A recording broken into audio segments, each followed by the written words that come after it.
Assalamualaikum warahmatullahi wabarakatuh. Halo semuanya, selamat datang di cerita kali ini. Jangan lupa untuk like, subscribe, dan nyalakan lonceng agar kalian tidak ketinggalan cerita menarik lainnya.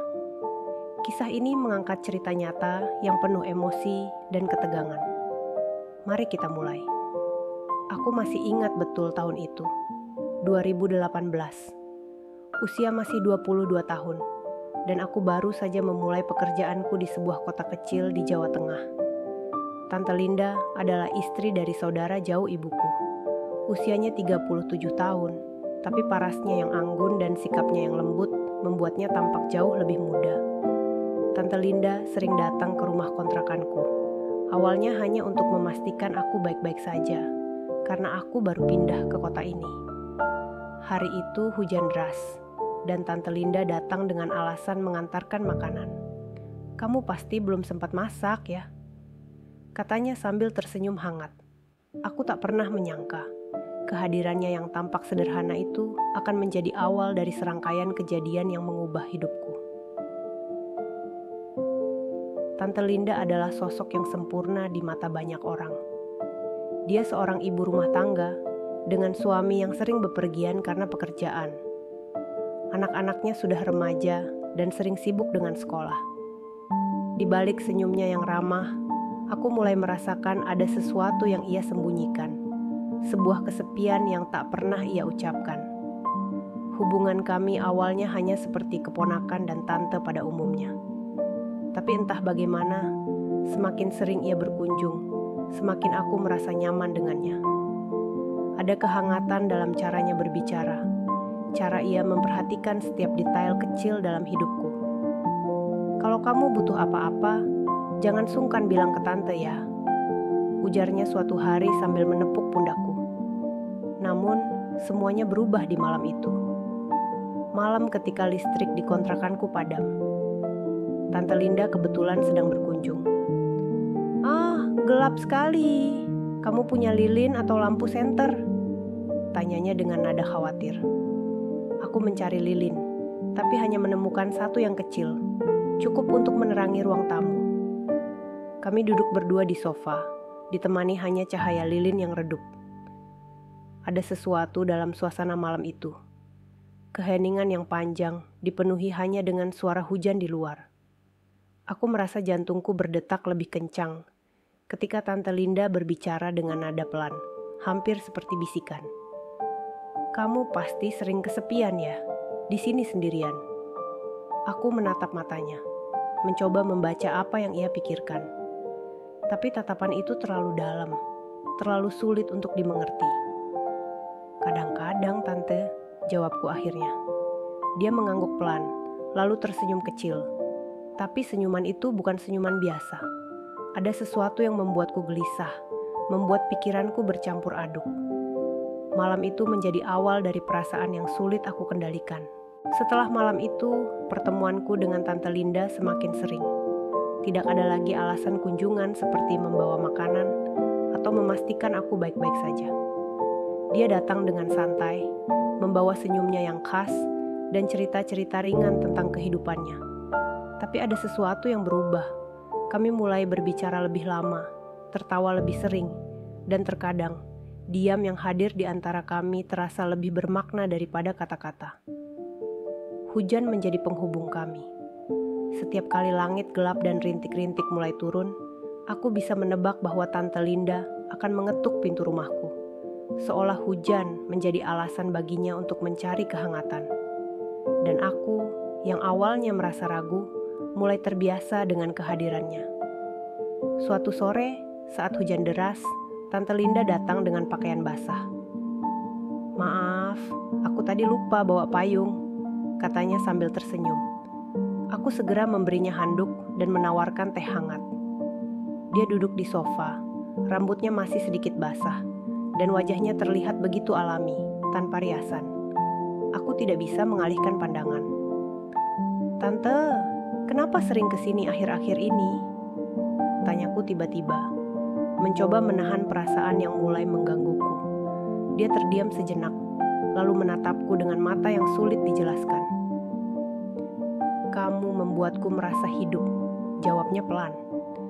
Suaranya hampir tenggelam oleh suara hujan di luar. Kata-kata itu membuatku terdiam, sementara dadaku berdebar keras. Aku tidak tahu harus berkata apa. Perasaan bersalah bercampur dengan godaan yang tak bisa aku jelaskan. Hari-hari berikutnya, intensitas pertemuan kami semakin meningkat. Tante Linda mulai berbagi cerita yang lebih pribadi. Tentang suaminya yang sering absen, tentang anak-anaknya yang mulai tumbuh dewasa, dan tidak lagi membutuhkan perhatian sebanyak dulu. Kadang aku merasa tidak ada yang benar-benar mendengarkanku, katanya suatu sore sambil menatap cangkir tehnya. Aku ingin mengatakan bahwa aku mendengarkannya, bahwa aku peduli. Tapi aku tahu, ucapan itu bisa menjadi awal dari sesuatu yang tidak seharusnya terjadi. Namun, semakin aku mencoba menjaga jarak, semakin sulit bagiku untuk menolak keberadaannya. Puncaknya terjadi di malam hari, ketika dia mengajakku berjalan-jalan di halaman belakang rumahku. Hujan baru saja berhenti, dan udara masih dingin. "Aku suka tempat ini," katanya sambil memandang langit yang masih tertutup awan. Tenang, jauh dari keramaian. Aku berdiri di sampingnya, tidak tahu harus berkata apa. Saat itu, dia memegang tanganku. Sentuhan itu membuatku kaku. "Kamu tahu," katanya pelan, "kadang aku ingin melupakan semua beban, walau hanya sebentar." Aku tidak bisa menjawab. Aku hanya diam, merasakan bagaimana sentuhannya membuat seluruh tubuhku bergetar. Tapi di dalam hati, aku tahu ini salah. Semua ini salah. Dan tetap saja, aku tidak bisa melepaskan tangannya. Malam itu menjadi awal dari sesuatu yang tak terhindarkan. Setelah kejadian di halaman, Tante Linda menjadi semakin berani.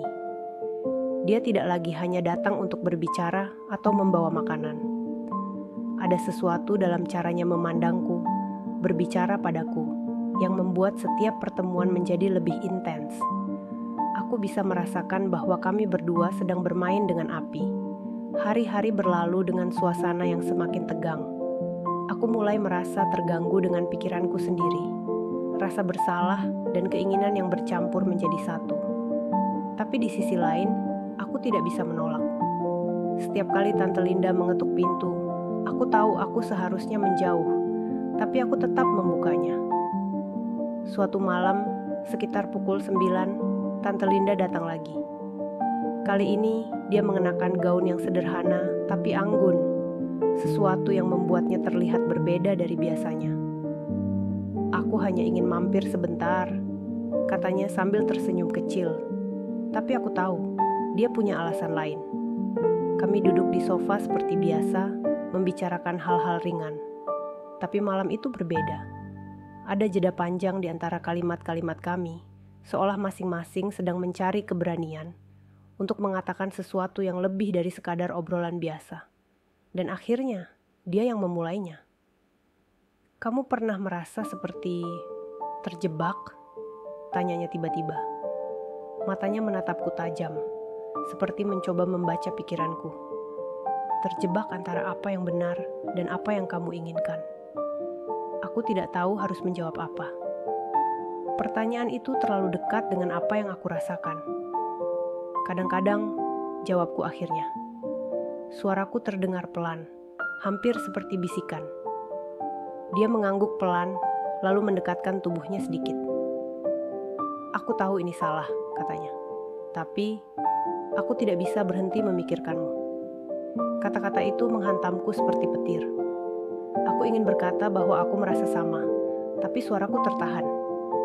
Sebaliknya, aku hanya menatapnya, mencoba mencari jawaban di matanya. Dan di saat itu, semua batas yang selama ini aku coba pertahankan runtuh. Tante Linda mendekatkan wajahnya, dan sebelum aku sempat berpikir, bibirnya menyentuh bibirku. Ciuman itu singkat, tapi cukup untuk membuat segalanya berubah. Aku merasa dadaku sesak, dipenuhi oleh perasaan yang bercampur aduk. Antara rasa bersalah, ketakutan, dan keinginan yang tak bisa aku tolak. Setelah ciuman itu, kami berdua terdiam. Dia menunduk, wajahnya memerah. "Maaf," katanya pelan. Aku tidak tahu kenapa aku melakukan itu. Aku ingin mengatakan bahwa semuanya baik-baik saja, bahwa aku tidak menyalahkannya. Tapi aku tahu, tidak ada yang baik-baik saja. Malam itu, aku sadar bahwa kami telah melangkah terlalu jauh. Dan sekali batas itu dilanggar, tidak ada jalan untuk kembali. Namun, sebelum dia pergi, Tante Linda memegang tanganku lagi. Aku tahu ini salah, katanya. Tapi, aku tidak ingin kehilanganmu.